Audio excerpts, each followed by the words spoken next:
Hi and welcome to a POV review of Apex Race of this 1988 Mercedes Benz 250D, and it's the former E-Class. And actually I bought this car way too expensive in my opinion for what it is, and the special thing on that particular 250D, it's a taxi. It's a former taxi with the mileage on the tachometer. It shows like 440,000, but it could be also 1,400,000 or even 2 million, so I'm not quite sure. And yeah, let's say that will be like a project car.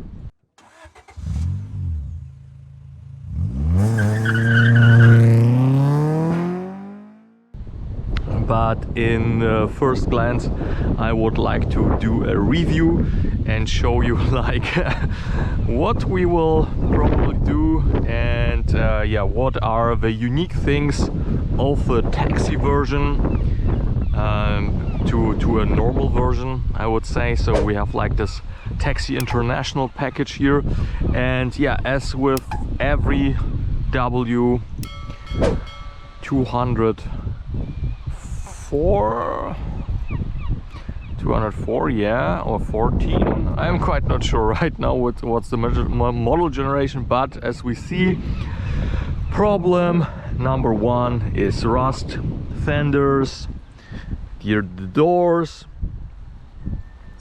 of course rocker panels here. Everything is like rusty and crusty. Back there, here also rust, everywhere is rust. Some minor things, some not so minor things, but the good thing I would say in that is like we have of course like wheel archers, rocker panels, but underneath like the floor panels, that looks, yeah, I would say quite solid. Maybe not perfect, but better than this typical areas, which I would say are, yeah, let's say easy to reach. So, and one question for you maybe guys, this aluminum wheels, I don't know if they are original or if that is also like a special version of a taxi, I don't know. But as we see, the tires are also not the newest one. Maybe I need an exchange. And also what is special on the taxi version is that the car sits a little bit higher, so we have like a special yeah, springs and shocks, probably extension, so the car is a little bit like higher for more weight. What is not original, I would say, is the blinkers. That looks like a facelift model for me. Normally they should be orange. I am not sure if I will change them to orange. Probably yes. And then of course for a 35-year-old car, we see of course some living here, some rock chips here, and of course some faded color and on the grips here, on the handles. Then we had a little bit of a crash here, so probably that has to be also replaced. And then yeah, the antenna, don't touch it better, and some faded things here. So let's go and check the inside. And we see here, yeah, rust is coming through the door, even if it's like sealed with some wax or so. But yeah, just stopping the progress a little bit, but yeah, you know, continuing that. So as I said, like taxi version, very simple but robust, I would say. And what is for me like a thing showing that the car has probably more than 400,000 kilometers is like that here. Normally that are also taxi seats, and they are super robust. Even like back in the days, the seats were even robuster. But we have some rear adhere here, and the guy who was like driving that before me, he was not so heavy, and yeah, usually it shouldn't wear out so fast. Even like the whole seat is like a little bit flimsy. That shouldn't be the case. And also like we have a lot of wheel play, steering wheel play, and that should also be not the case in yeah, such a taxi model with, let's say, so low 440,000 kilometers, low mileage. And some additional things why we can say it's a taxi version is that this ashtray combination here, it's not normal, it's like a special version. And then we have also this light here, like the searchlight. This is only also for taxi versions. And then back here at the back seats, we have the ashtrays up here. So normally they were like lower and not here, so this is also like a sign that this is here a taxi version. And of course, I think the most obvious sign is that we have here the switch, which is saying taxi. And what is also very funny, this the speedometer is like a cable driven, and back in the transmission we have a second cable for the tachometer, so we can yeah, track the drive of a passenger. So this is also there. Yeah, and you see here is not so much to say about the inside. We have like manual doors, manual driver side mirror, which is unfortunately broken here, we cannot adjust it. The passenger one is powered, we can operate that here. It's doing something, but it's not really adjusting. And then we have some, of course, heater lights, we have fog lights. The parking brake is of course not working because we have like the automatic four-speed automatic. With the diesel versions didn't have like the sport or economic mode, only like, yeah, drive. And I read something that the taxis were also a little bit detuned in ways of power, and also like the shifting were a different one. And I have to say this one has a real early shifting, very early shifting. It's super slow, but we will go also on a test drive with the Mercedes 250D. Heated back windows. Two lines are not working, the other lines are working. Hazard lights, lights in the interior, and then no climate control, no air conditioning, just like adjusting the wind which is coming out. Then radio, there was like an aftermarket radio, I put that out. I'm looking like for original one, let's see. And also like some side things here, that was also like for the taxi version. And then of course some glove box with already like a cup holders here, but not so much. And then also no wind and no mirror, no light. And for the passenger we have some mirror but no light. And then here is like the special sunroof. It's electric even, and it's working. This is really unusual for this age. And we're here like this strange ashtray combination with two lighters. Unfortunately that here is not working, so telephone charging is not possible. And you see like the former guy, he was not really yeah, keeping that thing clean here, not really maintaining it. So unfortunately it's used. We have here, like you see the cracks, and I was already watching some videos, and yeah, you have to pull everything out, scrape it down, put some new thing on, wood trim. Yeah, so that car has actually a lot of work. The only good thing which is working are the wipers that are really nice working. I can demonstrate you that.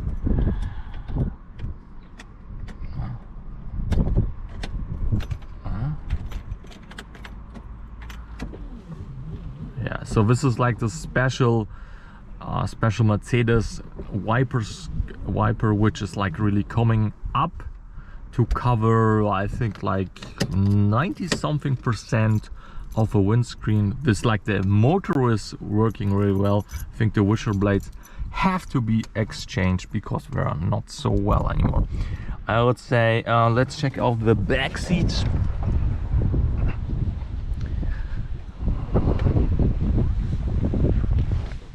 So in the back we have like this armrest, and yeah, you feel here that really, like, the seats, also the passenger seats, they are really firm, and even like for 400,000 kilometers, if it's even true, even more maybe, and the seats are, like, I would say, like new. It's really astonishing how well the seats are.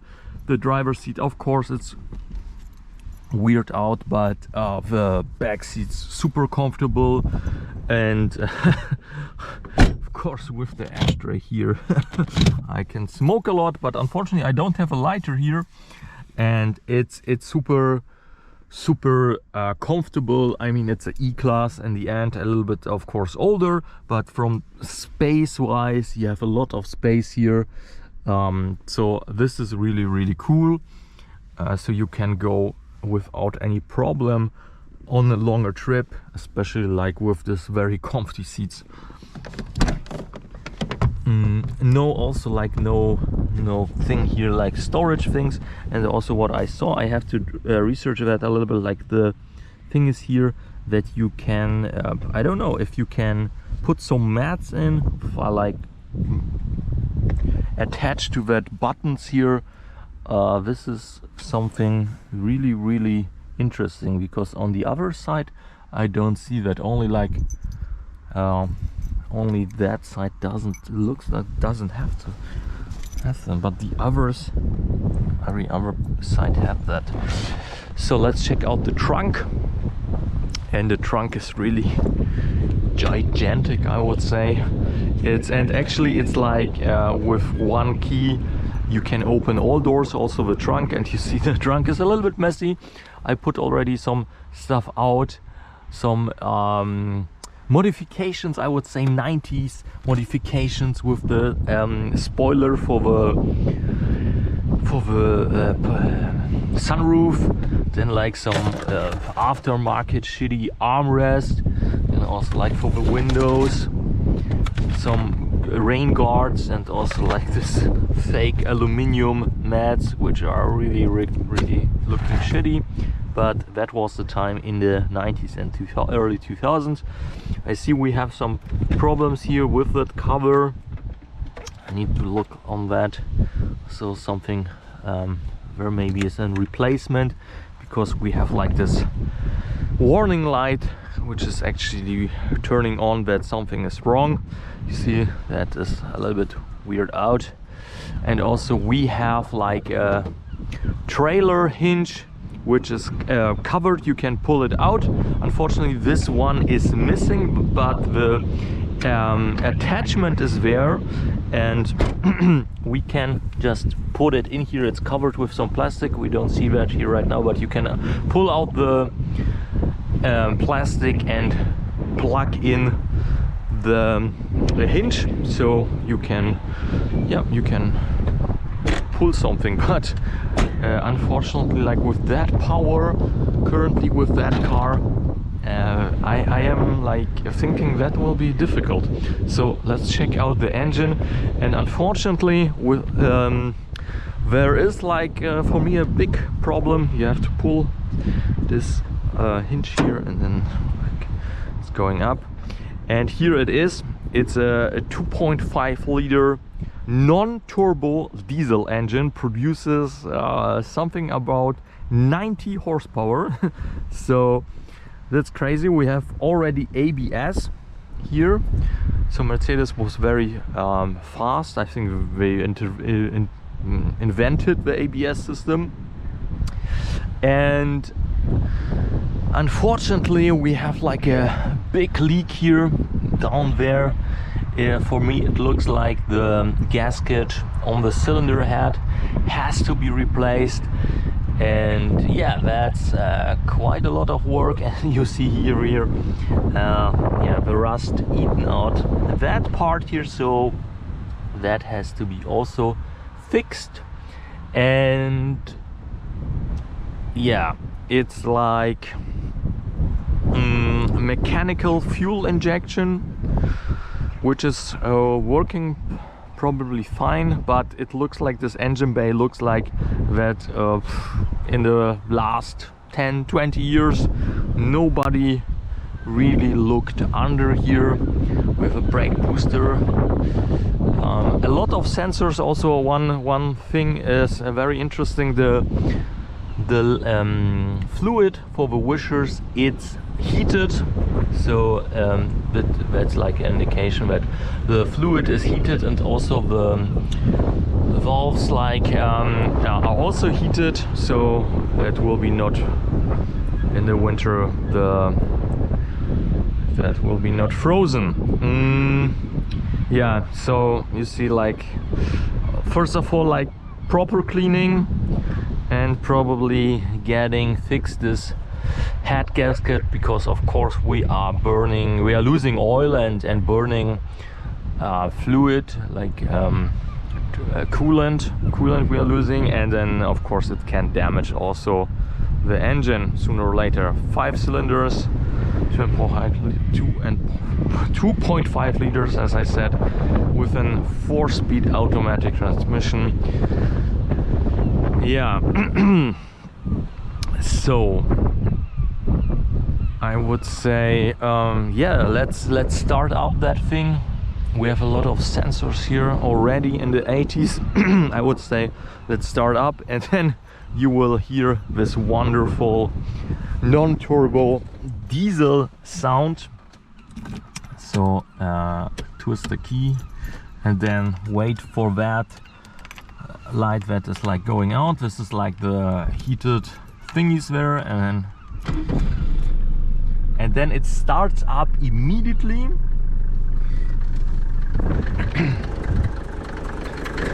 And yeah, you hear that, like this ticking, this typical diesel ticking. Some of the guys are really loving that sound. Some of guys it's for them it's super annoying.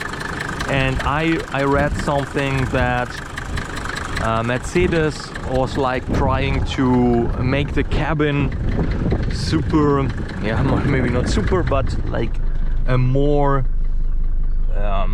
isolated. So they invented some things there in the firewall, in the dashboard, to prevent that the ticking diesel sound noise is coming to the cabin, and the passengers were like not so annoyed by that sound. So what is funny here from the gauge is like the clock is working, and the fuel gauge tank it's working, but the others are working not so well. We will see that in the test drive. So I think we have a thermostat problem with the temperature. Oil pressure is like a little bit crazy going up, and until 80 the speedometer is like going up and down and up and down, and the revs are not working at all. This is a little bit sad. Maybe that has also something to do with the shifting, I am not sure. So if some of you know how to fix that the revs are work, please let me know in the comments. Some sound check.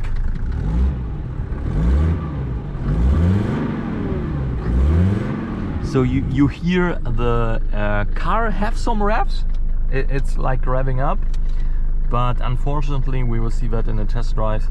The shifting is so quick that acceleration is super slow.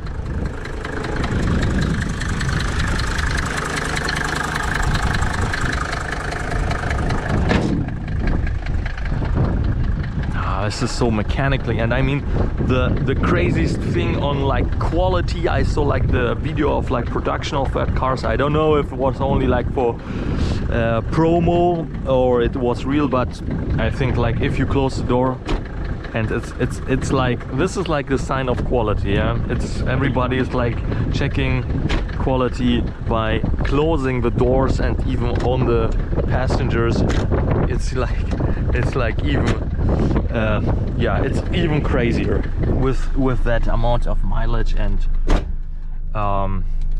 yeah, of course, like everything is a little bit rattling, the plastics, which is a little bit annoying. Then we have like some bushing problems in the on the right side, but I hope we will fix that. I hope we will fix that. That would be a nice project car, and I would say, yeah, let's go for a test drive. So lights on, we need to have lights on. This is strange, why this is like so wide and strange. Everything is like normal, but this button is like so widey. No idea why. And then you see like this bulb, which I said before, mentioned before, I don't know. And then we have to go to D. E-brake is of course not working, and then yeah, and you hearing that it sounds like an old couch or something like that, but we checked that underneath, and it looks like the bushing is like yeah, dry or so, and generates its noises.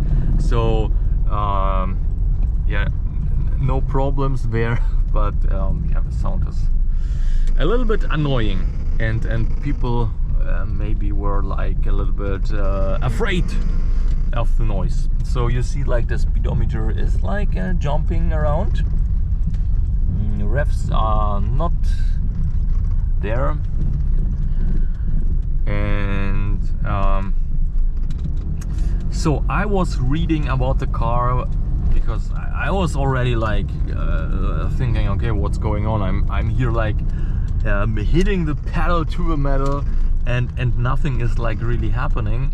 And you will see that here, from 0 to 100 it should have like 17 seconds, and now I'm like pedal to the metal,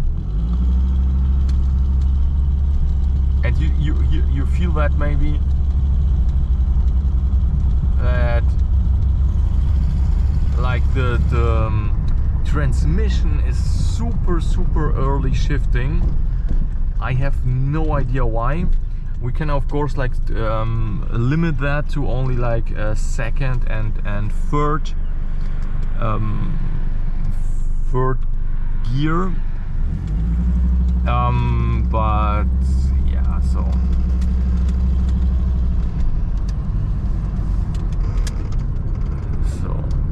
okay, we will. Can we do 0 to 100? Probably not. I mean, it's also like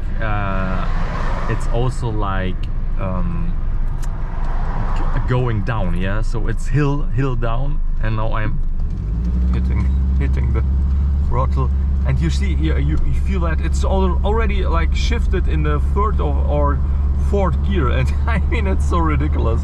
I mean, I don't know how fast we are, but I would say something like 60 now, 70.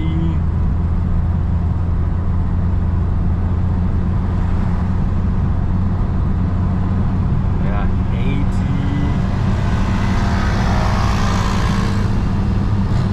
Yeah, I need to stop now. But I mean, yeah, it's super slow. It's super slow because of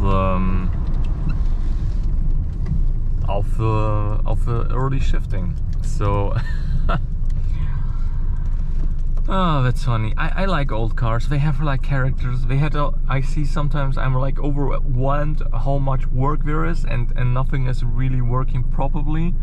but it's fun. It's fun like to drive them. It's like another driving experience with the modern car. You're more into the car, and yeah, let's see what will happen. Let's see what we will start, and I hope you enjoyed this little POV review of the Mercedes Benz 250D. And yeah, I will cruise here a little bit around, and if you liked, of course, the video, please give me a thumbs up. If you have like any comments, questions, or whatever, let me know. I have no idea about the cars. Actually, I was never into Mercedes Benzes so far, but in a point of life I said, hey, E-Class is like a perfect car for me.